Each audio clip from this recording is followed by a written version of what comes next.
In some ways, Ezekiel chapter 20 is the fullest statement of Old Testament theology that you're going to find in the book of Ezekiel. There may be other places in other books where you're going to find that, but here in this chapter, a long chapter, 49 verses, but here, in a real way, you cover the basic ideas that you find in Old Testament theology. So we begin with a date. This is August 14th, 591 BC. So this is 5 years before the fall of Jerusalem. About 4 years after Ezekiel has started his ministry. So roughly halfway through this period when Ezekiel is saying Jerusalem is going to fall. Make up your minds, it's going to happen. So there are not too many dates given in the book. There are several, but not everywhere. So I think we can take it as significant in Ezekiel's mind that this happened at this point. Now then, an odd kind of statement in verses 2 and 3. The word of the Lord came to me, Son of man, speak to the elders of Israel and say to them, this is what the sovereign Lord says, have you come to inquire of me? As surely as I live, I will not let you inquire of me, declares the sovereign Lord. My goodness. The New Living Translation of Ezekiel, which I had a little bit to do with, says, I'm not going to tell you anything. Well, my goodness, Ezekiel is telling them lots of stuff, supposedly from Yahweh. So what does he mean when he says, I'm not going to give you any answers? What kind of questions are they asking?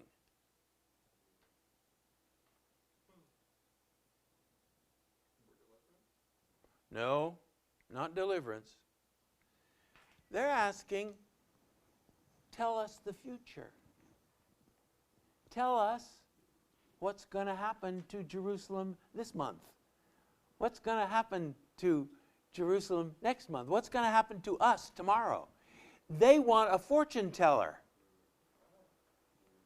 And God says, you're not going to get anything from me. I'm not here to tell your fortune. I'm not here to tell you what's going to happen tomorrow. I'm here to address your sinful condition. You want a crystal ball gazer. And God says, I'm not in the crystal ball business. That's an important point that we need to keep emphasizing. When people say, well, I want to study prophecy, what do they mean? They want to know when the millennium is going to occur.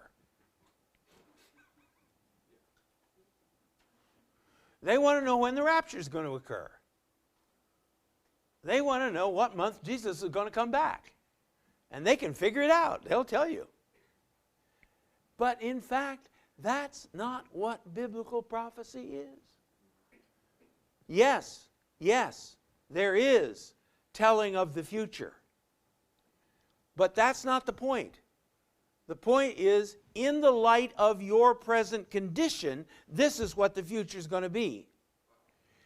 But if you would change, that's what the future will be. You see, in paganism, it's all fixed. Yeah, the shape of the stars, as I've said before, on the day you were born. That determines everything that's going to happen in the rest of your life. So just tell me what the position of the stars was, and I can tell you all that's going to happen in your life. To which I say reverently, hogwash. That view is deterministic. This has to happen because that has to happen. And the Bible doesn't have that view of history at all. The Bible shockingly says, your choices will determine your history. Your history was not determined on the day you were born. You have a choice. And so, Ezekiel and the other prophets, they are concerned most especially about the people's moral choices. Because those moral choices are going to determine what the future is. I think it's very interesting, and I'll say a little bit more in a few minutes about this whole business of free will and determination. It's not either or. They are linked together. But I always, years and years ago, it struck me what Jesus says about Judas.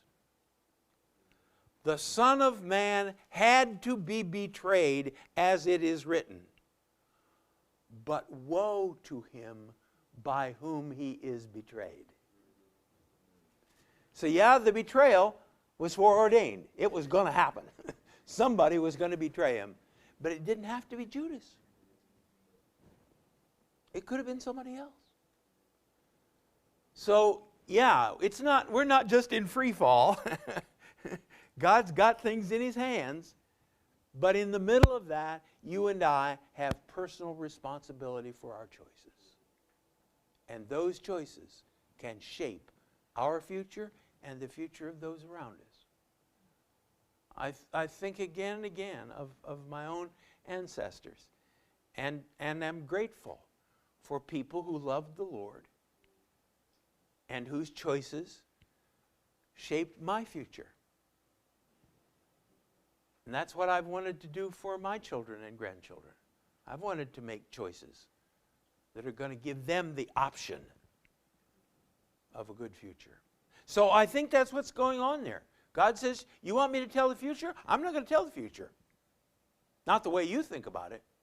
I've got other things to say to you. Other things that are a whole lot more important than just telling you what's going to happen tomorrow. It's like the, well, I won't go there.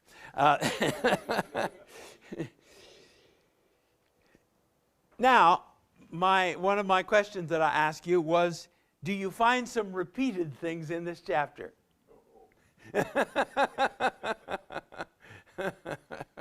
So what are they? What are some repetitions that occur here? Rebellion. Yes. They rebelled. All right, what else?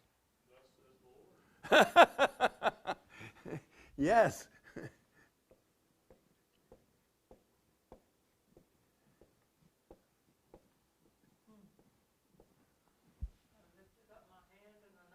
All right, yes. Lifted up my hand.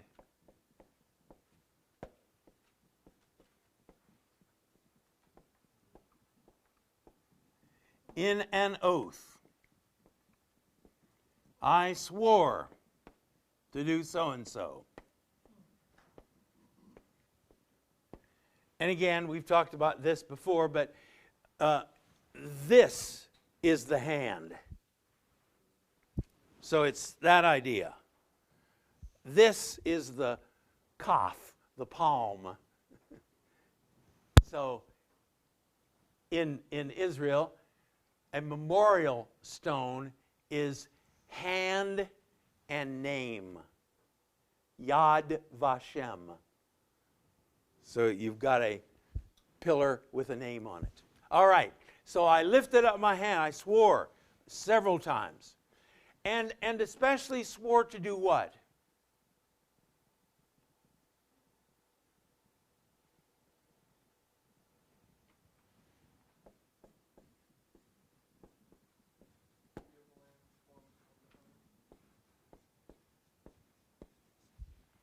Several times. I swore to give you this good land, to bring you into it. All right, what else?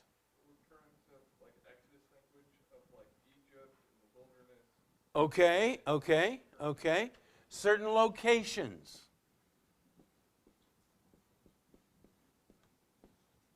Mm-hmm. In connection with the first one, he says, the word of the Lord came to me. Okay. But then there's also, I am the Lord your God. Yes.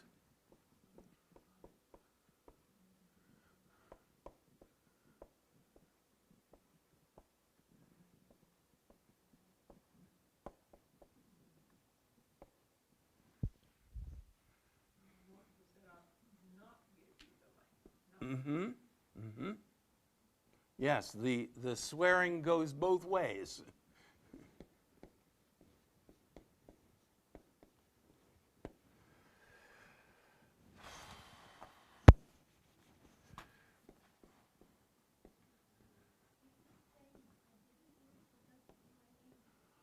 Yes, yes, yes. I withheld my hand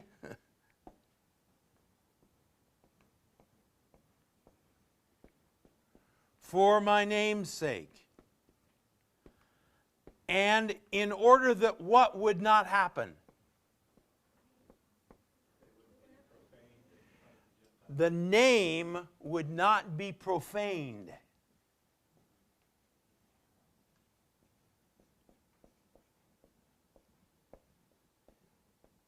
And not every time, but several times before the nations.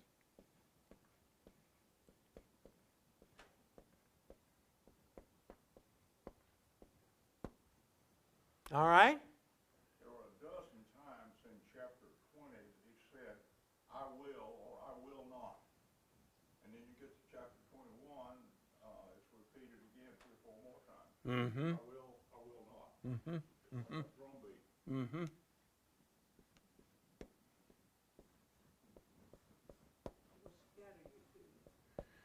Yes, yes.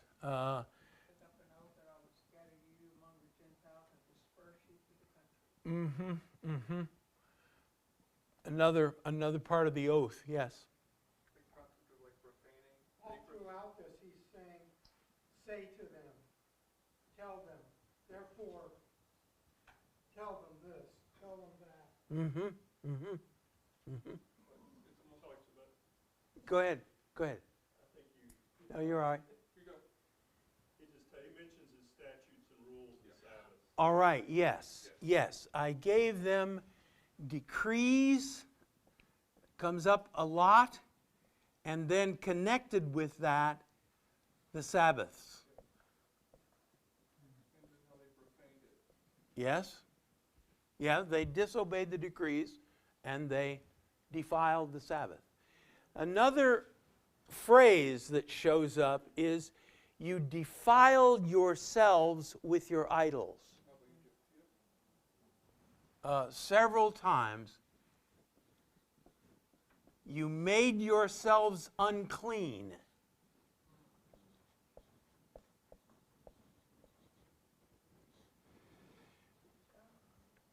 Cleanness in the pagan world is the characteristic of the good gods. The bad gods are unclean. The demonic is unclean. So you want to always try to keep the unclean out of your rituals, because they won't work if the demons break the connections. The Bible knows nothing of that. Cleanness is the character of God. And anything that is in contrast to Him or in defiance of Him is unclean. So David says, after he has committed adultery, create in me a clean heart. His adultery has defiled him because it's contrary to God's character and nature. Okay, yes, these are the key things. So you get the idea, he might be trying to make a point. When something is repeated, ask why it's repeated. It's there on purpose. So, we've mentioned already these locations. Where do we start out? In Egypt, yes. And notice what God says he did there.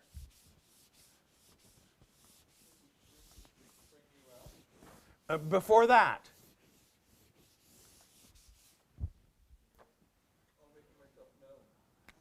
Before that.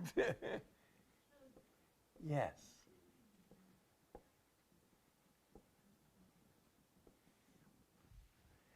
This is that picture that we've seen before. I betrothed myself to you. You are my beloved. I found you as a little girl, a child. And even there, I betrothed myself to you. So in that context of Egypt, I chose you and I swore to give you this land.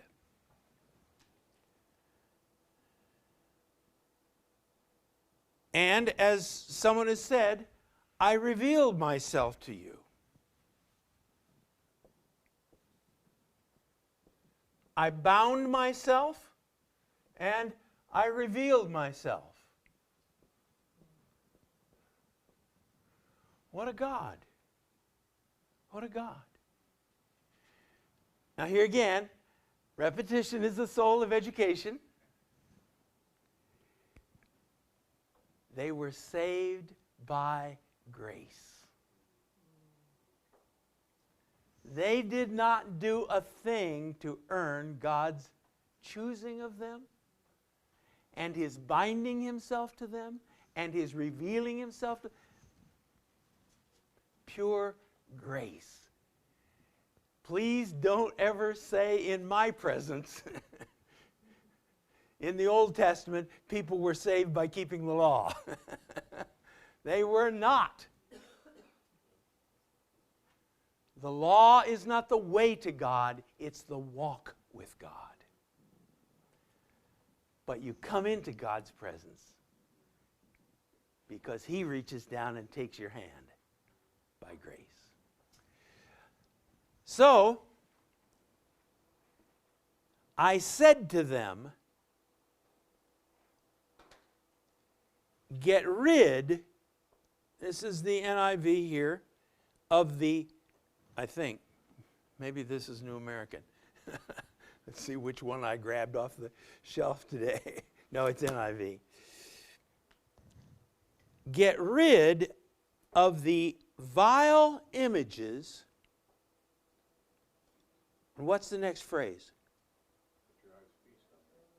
That your eyes have feasted upon. Isn't that interesting? What do you think that means? Why make that point? Get rid of the vile images you have feasted upon. Your eyes have feasted upon. It's a distraction from seeing God. Yes, you're looking at the wrong thing.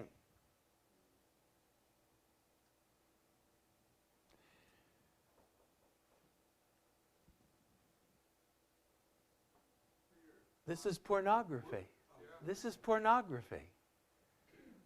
You look at the female fertility figurines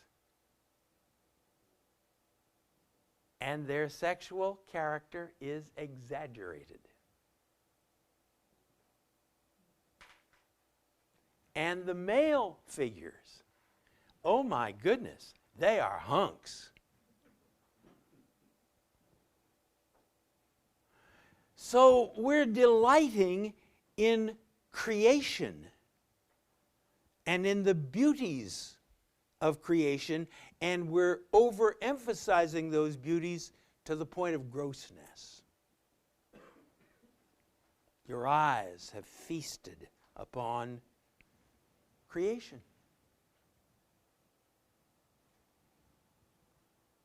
And as a result, you have defiled yourselves with the idols of Egypt. You have made yourself unclean. You have removed yourself from the only source of cleanness. The I am is the source of cleanness.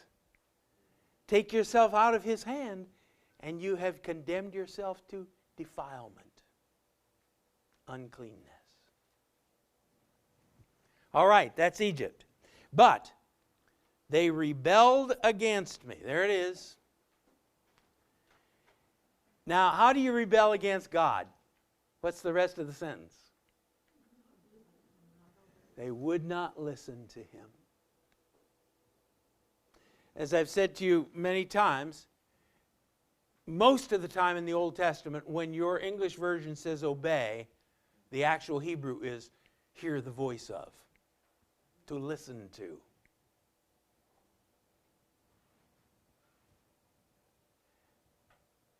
I like that because obey for us has this element of coercion.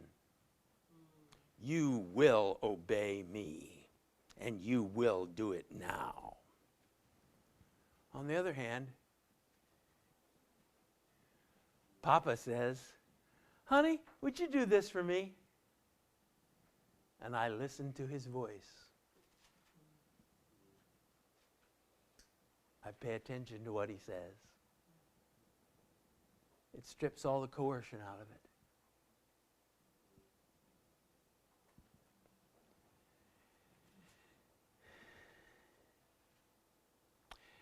But is just not listening to him, is that really rebellion?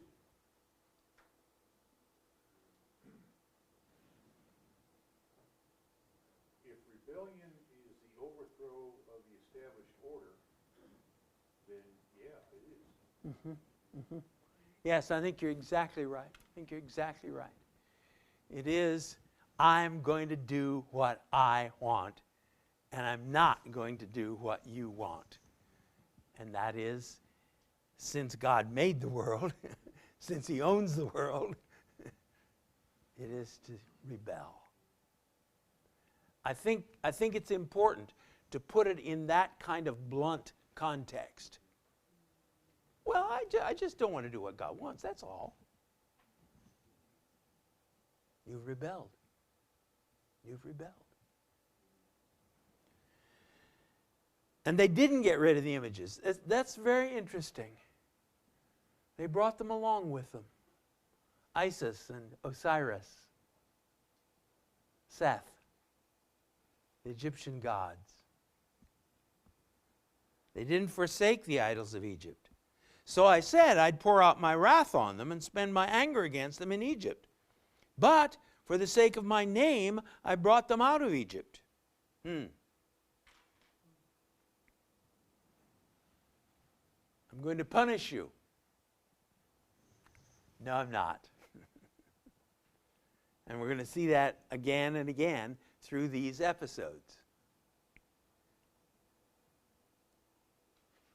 I did it to keep my name from being profaned in the eyes of the nations among whom they lived, and in whose sight I had revealed myself to the Egyptians.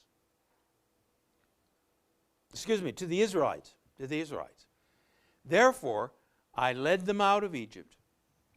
And that's really, I think, where the next episode begins in verse 10. Now, I want to talk about that in a minute. If God punished these people for rebelling against him, why would that profane his name?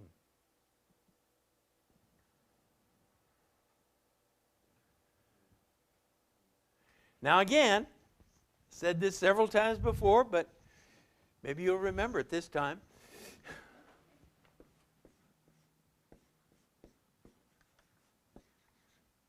What are we talking about? That's an N, by the way. What are we talking about? Character. Give the woman a gold star. The character and the nature of God. Now, why would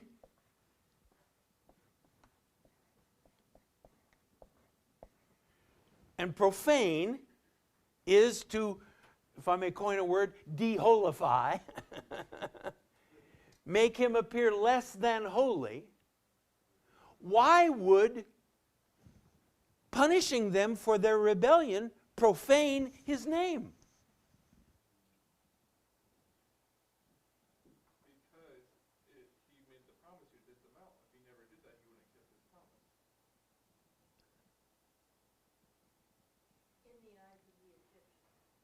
In the eyes of the Egyptians, yeah. What is God's nature and character anyway? He is holy, yes. And what is holy? Pure?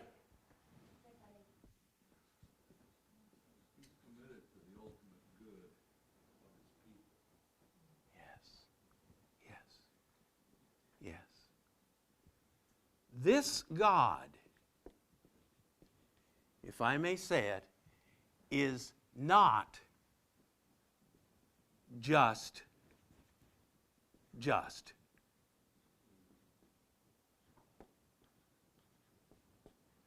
What marks this God as other, and that's what holy means. Holy, that which is radically, terribly, horribly, frighteningly other. What marks him as other is that he's not just. He is more than just. Exodus 34, 5, 6, and 7. Yahweh, gracious, compassionate, slow to anger, abounding in hesed. That's holiness. So, if he merely treated them justly, as they perfectly well deserved, that would in fact make him appear less than what he is. The world would say, oh yeah, our gods are just like that. Look at them cross-eyed and they'll slap you down. But our God isn't that way. That's not our God. And so for him merely to carry out what was perfectly just, what was perfectly right, would be to make him appear less than he truly is. Now we're going to come back to that in chapter 36 next fall, but it's a key point. It's a key point. All right, so the next location is in verse 10. What is it? Where did he lead them? To the wilderness. And of course, it is the Sinai wilderness.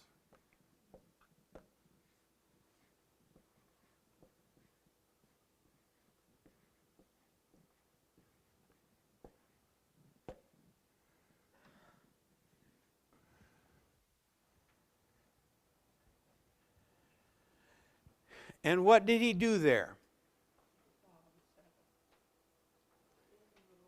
He gave them the decrees and made known to them my laws. This is great. Why did he give them the laws? So they could live. Oh my, oh my. No. He gave them the laws so he could shut them in. He gave them the laws so he could keep them from being nasty.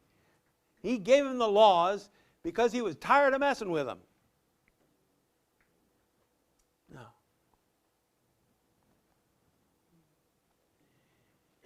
He gave us the instruction manual so that we could live.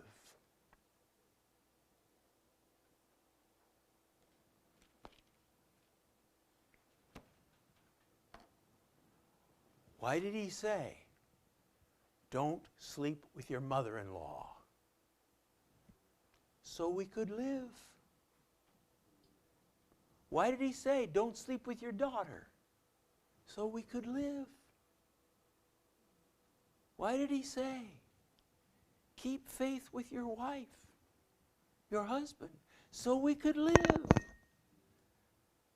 Oh, if we could somehow communicate that to the world.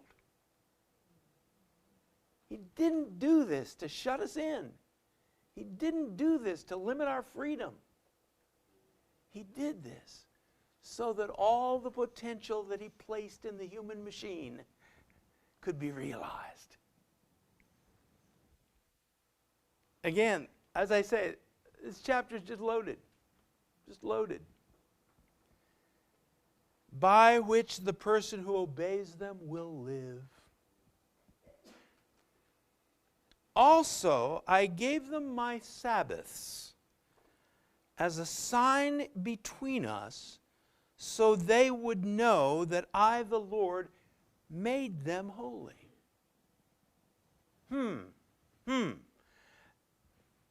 Unpack that sentence.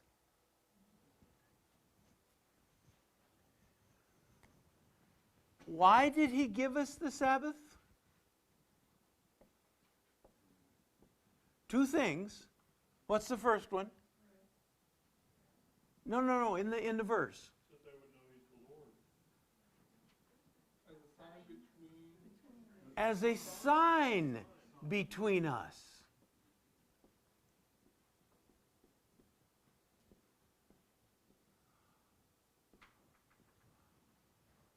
What's that mean?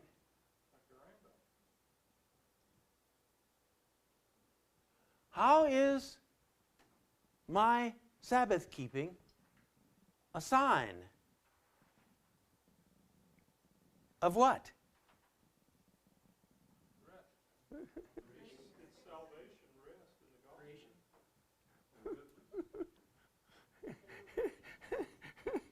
What's the sentence say? It's a sign that he and I are in relationship.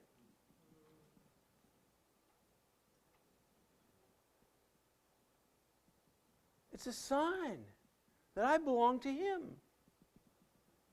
It's a sign that, better than that, he belongs to me.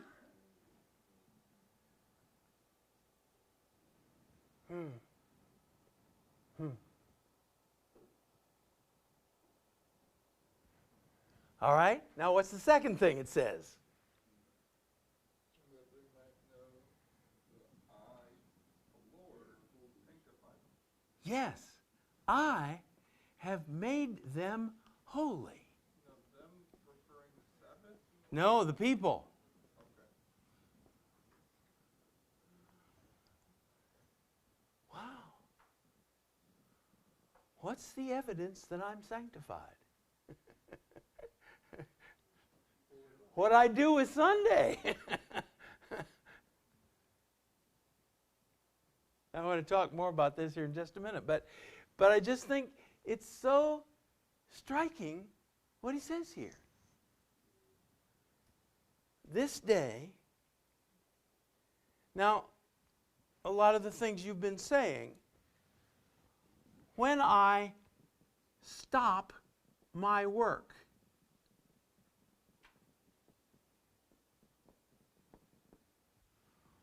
what am I saying? I trust God to do what? Provide my needs. Now, hopefully, I'm doing that every day of the week. Hopefully, I'm doing that every hour. But here, this day, I quit. And I say, God, I need to remind myself. These things don't supply my needs. You do.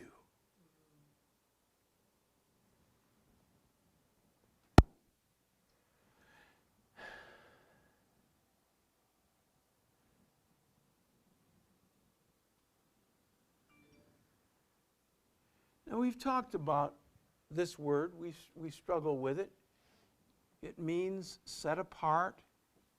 It means other.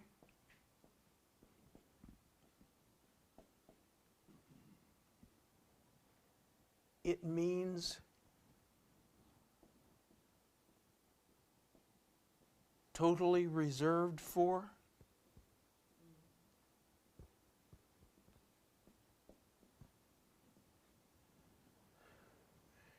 And he's saying, I've done this to them. And the Sabbath should remind them of these realities.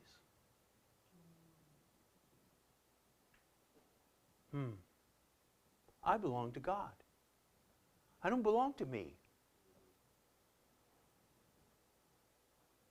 My life is not mine to use for my purposes.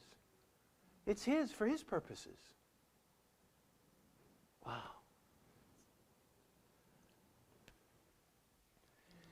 Now, what did they do with the Sabbaths?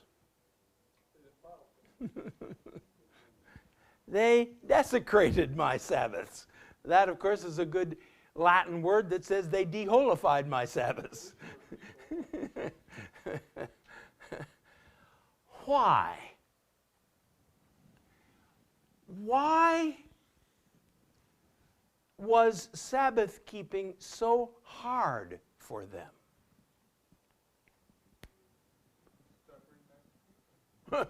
Stiff-necked people, yes, yes. But why? Okay, they wanted their own freedom. They wanted their own way. They also did not live in the world of abundance that we live in. If we work a 40-hour week, 8 hours a day for 5 days, we can make a living. May not be a very good living. If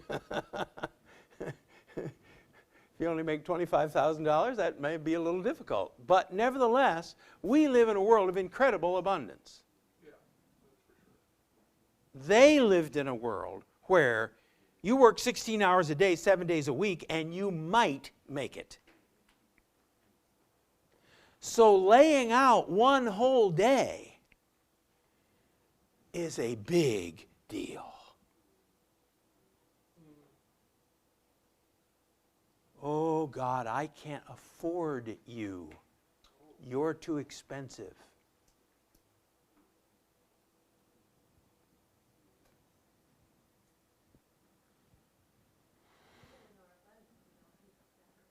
Oh, precisely.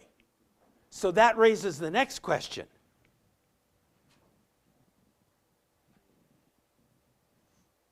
Why not? We don't want to. Yep. We don't do what we don't want to. It's a matter of fact. Why don't we want to? Because we don't see it as important. Okay, we don't see it as important. We want more. Boring. Yeah.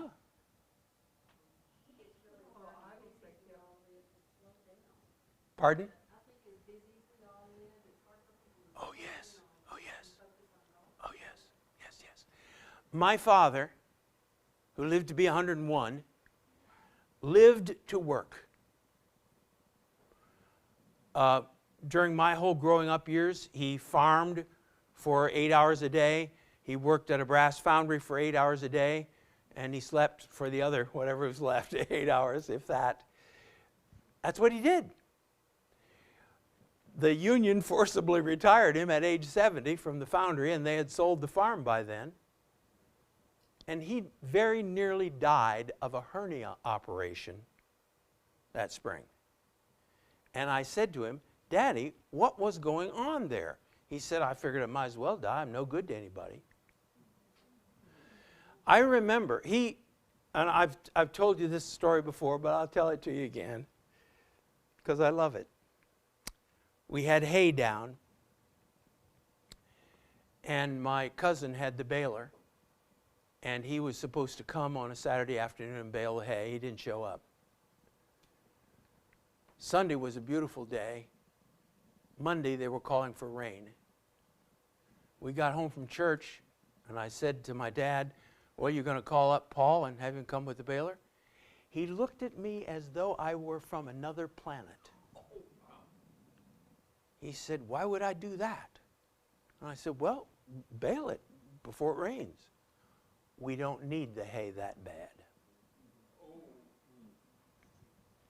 But Sunday afternoons, clockwork, he had a headache. You know why? Because he couldn't work.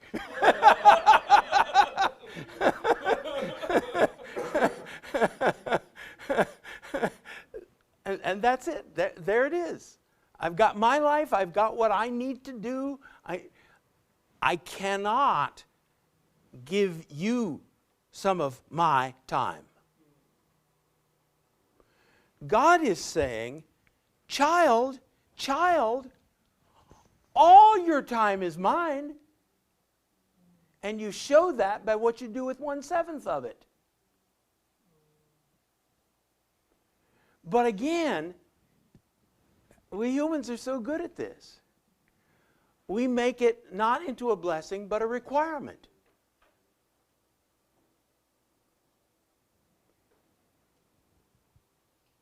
The Jews are better at this than we are. The Sabbath is a day for rejoicing. Sabbath evening, Sabbath begins at sundown. It's party time. They get out the candles, they get out the best china and the linen, and I think of Fiddler on the Roof.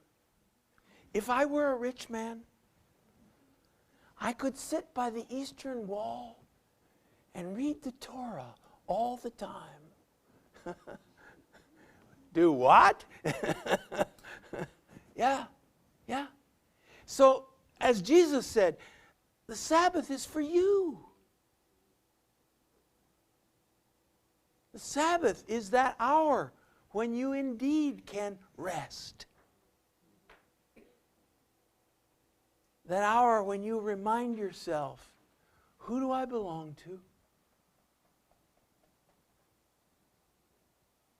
So, forgive me, I get carried away here. This is Old Testament theology.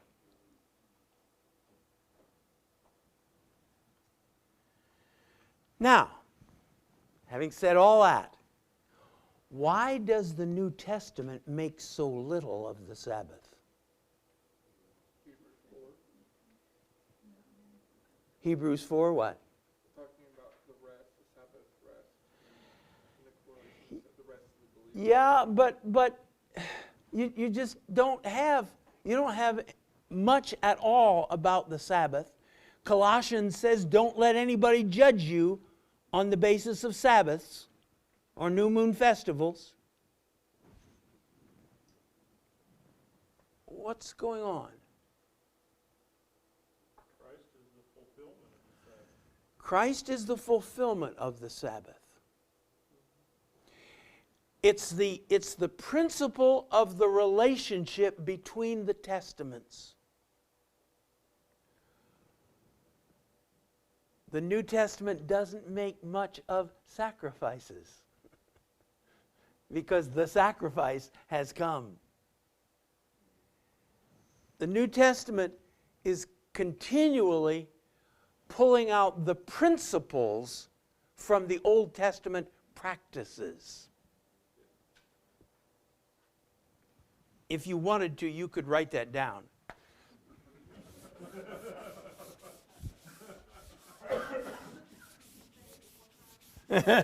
I will. In fact, I'll put it on the board. In the Old Testament, practices are teaching principles.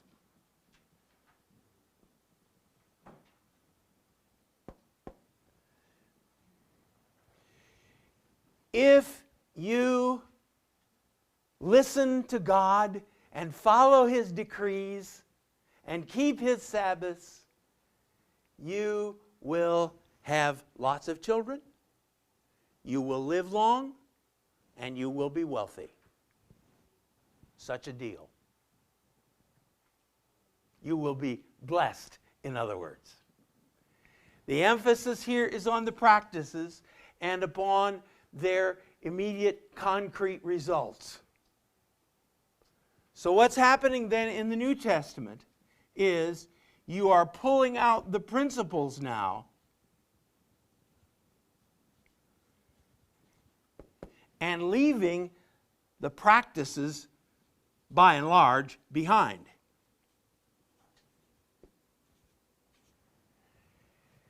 So, do we still offer sacrifices? Oh, yes. The living sacrifice, who died once for all people. Do we sacrifice sheep anymore? No. Do we keep the seventh day anymore? No. But hopefully we have learned, number one,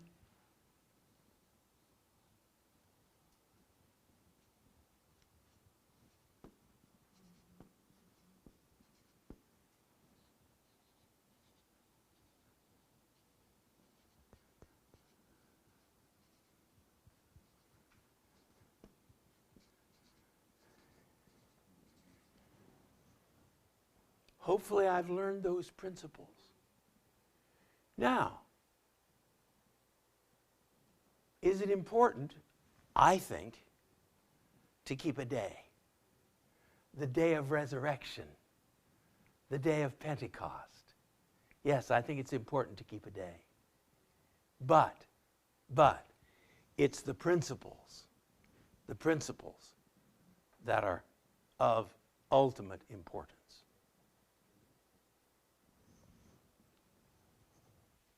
All right, time is a-flying. Okay, so we've seen the second. God did these things for them. He gave them His decrees. He gave them the Sabbath. And what did they do? Verse 13. They rebelled. They did not follow my decrees, but rejected my laws, by which a person who obeys them will live. I think he's trying to make a point. They utterly desecrated my Sabbaths. So I said I'd pour out my wrath on them and destroy them in the wilderness. But for the sake of my name, I did what would keep it from being profaned in the eyes of the nations in whose sight I'd brought them out. And this, of course, reminds us of Moses. Now, Moses, these people that you brought out of Egypt have corrupted their way. And if you'll just step aside, I'll go down and give them what's coming to them. Moses says, God, first of all, I didn't bring them out. You brought them out. That's the most important thing every pastor has to remember. They're not your people. They're God's people. And God, and again, this is the Living Oswalt version. God, you would be perfectly just. They swore in blood they would never break one part of this covenant. And you're telling me they've broken bunches of it. So yes, you would be perfectly within your rights. You would be perfectly just if you went down there and blotted them out. But God, you can't do that. And I think there was a big smile on God's face. Because you're not just. You're not that kind of a God. If you do that, the Egyptians, the nations, will say, oh yeah, our gods are just like that. Look at them cross-eyed and they'll smack you. So God, I'm sorry, but you can't do that. And God says, you're right, Moses. You better go down and talk to him. We have this awful picture of this raging monster. Let me at him, I'm going to kill him. And here's Moses saying, now God, now be careful, God. Watch out here. No. This was a test of Moses. And Moses passed it with flying colors. Then when Moses saw what they were doing, you want to see somebody mad. Yeah. The 10 Commandments that God had written, wham! And he took a sledgehammer to the golden idol. It makes me think of the cartoon character, the Tasmanian Devil. He smashed that thing to dust, poured the dust in the water, and made the people drink it. I guarantee you that gold was never going to be used to make an idol. Think about it. Wow, you talk about mad.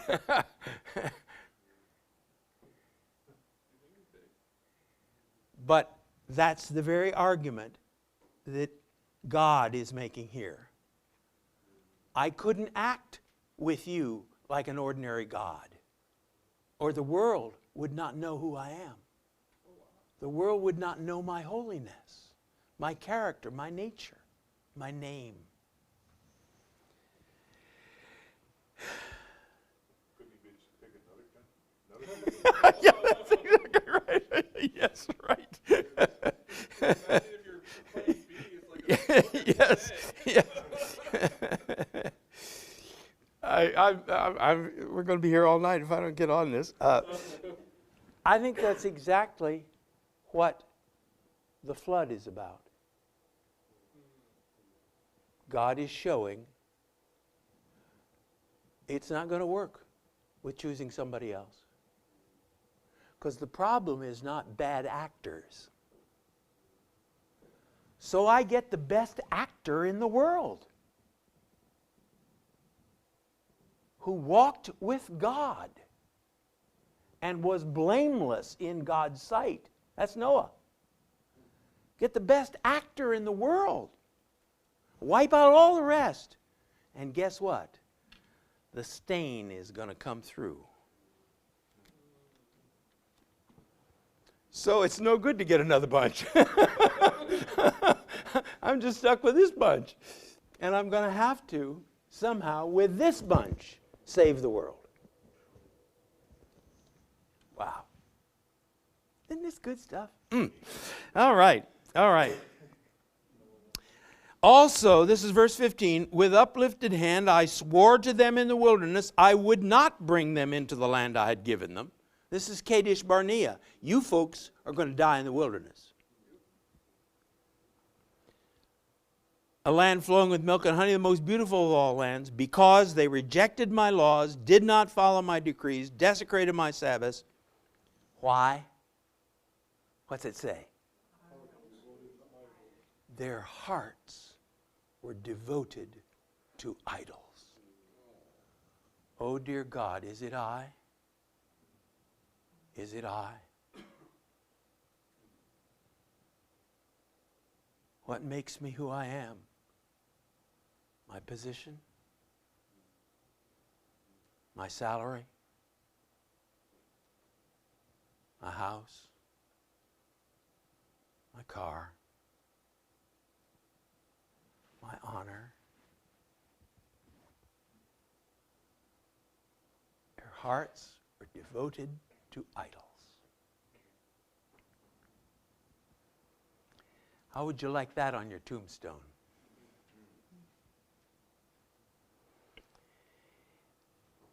Now look at verse 17. Look at verse 17. Yet I looked on them with pity and did not destroy them as a nation and put an end to that nation in the wilderness. I mean, there's every reason to. They've seen the plagues. They've seen the Red Sea divide.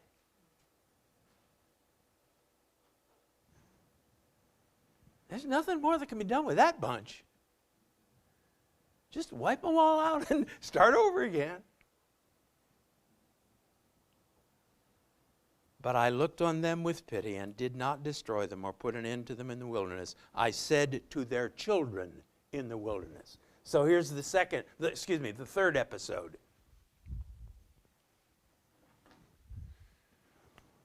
We'll call it wilderness number 2. So here's the second generation. Oh, they're going to get it right.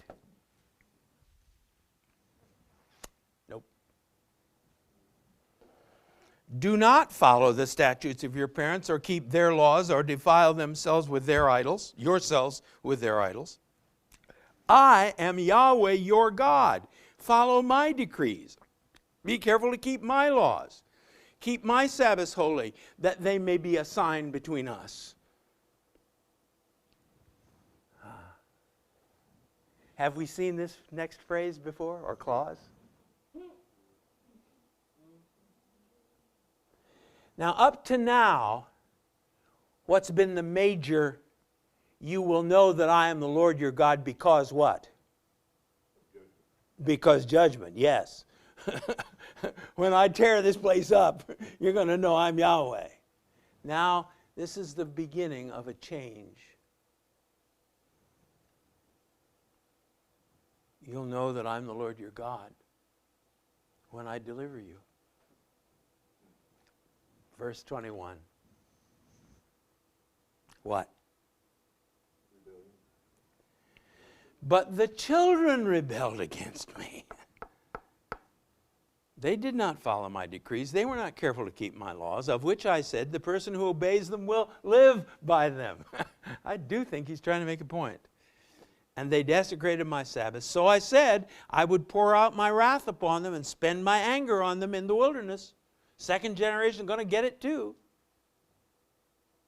But I withheld my hand for the sake of my name. But he does say, look at verse 23. Carol mentioned this earlier. I swore to them in the wilderness that I would disperse them among the nations and scatter them throughout the countries. What's he talking about? When did God do that? Deuteronomy. Deuteronomy. That's the way the book of Deuteronomy closes, with Moses' song. If you obey me, if you listen to my voice, you'll be blessed.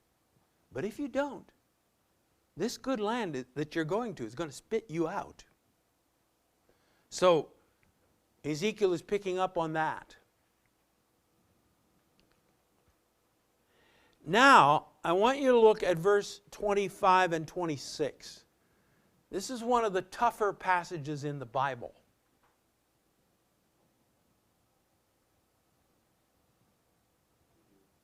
What? What? Did God give them bad laws? Did God give them bad statutes that would result in sacrificing their children? You mentioned it a while back that God gives us what we want in our hearts. Another gold star. Yes, yes. Give in the sense of permitted them to have. And I don't remember whether in the edition you've got or not, I hope so. Romans 1:24, anybody look that up? He gave them up. He gave them up. He gave them what they wanted. You wanted to worship idols? Okay, go ahead. I think I heard somebody say in this very room, God will help you down the road you choose. Wonder who that was. Yes, I think that's exactly right. That's exactly right. You wouldn't follow my decrees, so I'll give you the decrees you want. And we're seeing that in our land. God is giving us what we want. God have mercy upon us. God have mercy.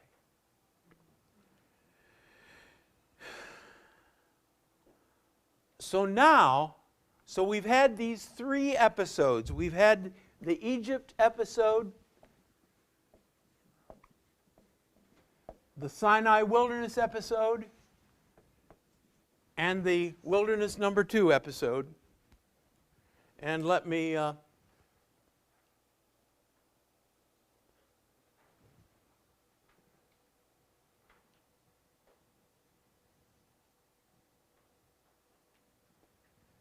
So that's the first episode.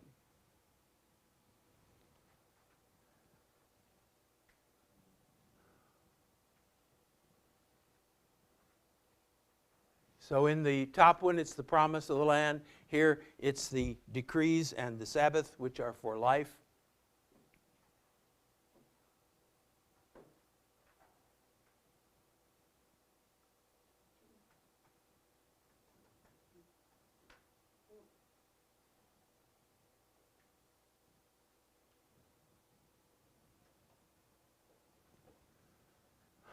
So that's a summary of what we've just worked our way through. Starting out with the promise of the land and ending with, okay, you can have your own way.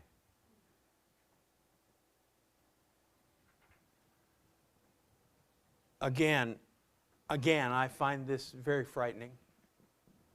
Will God let me have my own way? Yes, He will. Yes, He will. Oh, dear God, let my way be your way. Let my way be your way. Okay. What comes next then is the present. Verse 27. Therefore, Son of Man, speak to the people of Israel and say to them, this is what the sovereign Lord says. In this all your ancestors blasphemed me. Isn't that interesting? How do you blaspheme God? Just make Him appear like an idol.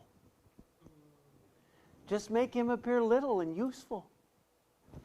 Not holy, but unholy. And the pagans look at us and say, yeah, our gods are just like that too. They blasphemed me by being unfaithful to me. How can you hallow God? We pray it every Sunday in the Lord's Prayer. Hallowed be thy name. Holy be your name. If I can again use bad English, holify your name. How? By being faithful to Him. Oh my. What a great God you serve. What a holy God you serve. Oh my. Our gods aren't like that. Does my life sanctify Him? Does yours?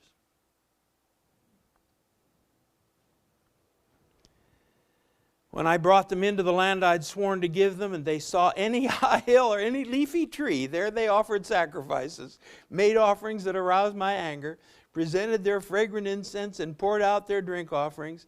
Then I said to them, what's this high place you're going to? Ezekiel says, that's why we call it a Bama, a high place. Therefore, say to the Israelites, this is what the sovereign Lord says. Will you defile yourselves? Here it is again. Will you make yourselves unclean by separating yourself from the only source of cleanness?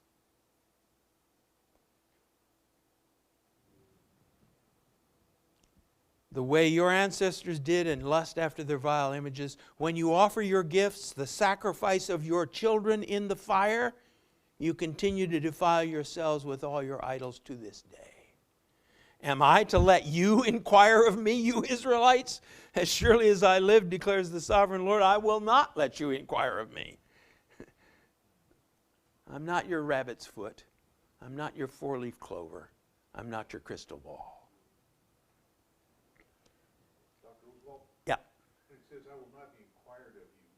Is that kind of like say, I will not be manipulated by you? Yeah, a little bit, but it's basically, if you try to ask me to tell your future, I'm not going to do it. I'm not here to tell your future. I'm here to call you to a relationship with the living God. Okay.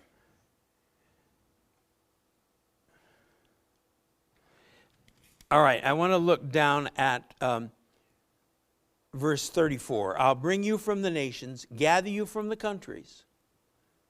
I'm not going to let you be like the other nations. Wow. I'll bring you from the nations, gather you from the countries where you've been scattered, with a mighty hand and an outstretched arm, and with outpoured wrath. I will bring you into the wilderness of the nations, and there face to face I will, now this is the NIV, I will execute judgment upon you, as I judged your ancestors in the wilderness of the land of Egypt, so I will judge you, declares the sovereign Lord. I don't have a lot of time. We've got to stop here. And you know, who am I to stand up here? But I'll do it anyway. This is a bad translation. And it's amazing to me. I did some research this afternoon. It's very difficult to find the correct translation for this thing. And I do not, well, I do. It's theology. What it really says is, I will plead my case with you. What? That's a big difference. A big difference. It's a nifal for you Hebrew guys of shafat. It is to do something for yourself. It's a reflexive. I'm going to plead my case. I'm going to put this all in front of you again. That this is what I could have done, and this is what I did do.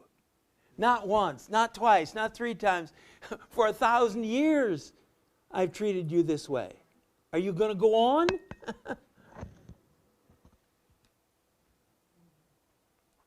Face to face, I will plead my case with you.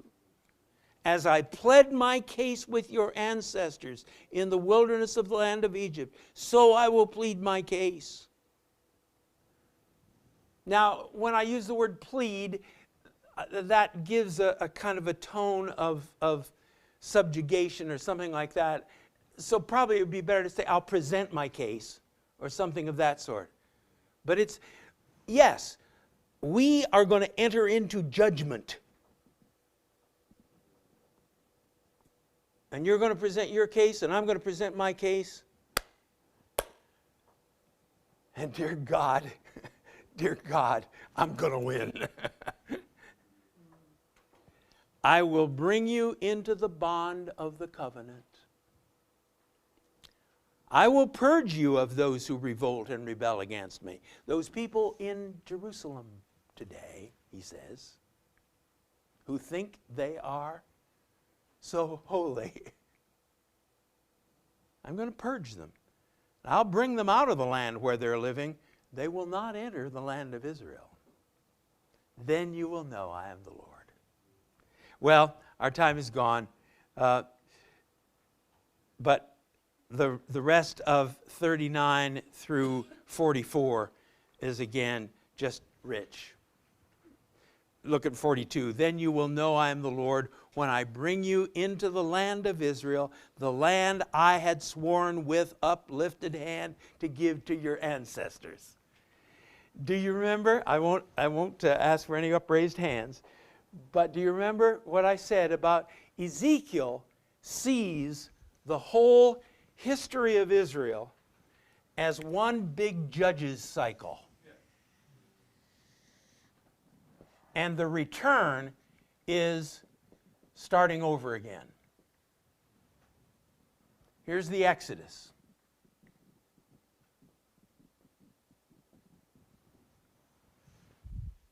You'll be my people and I'll be your God. Nope. Nope. Let's try it again. Let's try it again.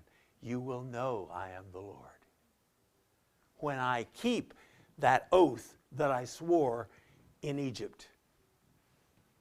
When you are back in your land, you'll know I'm God. There's every reason why you should not be in that land. Historically, morally, every other reason. And yet there you are. What do you think about that? Well, I think about Modern Israel. That's the reason why there's a bad translation of it. Could be. Why are they back in that land? There's only one explanation. God. There's only one explanation. They should have disappeared as a people. For 2,000 years, we Christians have tried to exterminate them. There they are. Now, are modern Israelis believers? No, they're not. 90% of them are atheists. 10% are Orthodox who are expecting Messiah to come back tomorrow. But I still want to argue, I think the only reason is the very same reason that Ezekiel gives. I'm God, and I will not give up on you. Could you be referring to the first coming in this passage? When Jesus is there. And the second. I think it's all telescoped. All right, let me pray and I'll let you go. Thank you, Father, for your word. Thank you for its truth. But above all, thank you for you. Thank you for your patience. Thank you for your incredible grace. Thank you that you're not willing to give up on us. That you will let us have our way, but it'll be hard. Thank you, Jesus.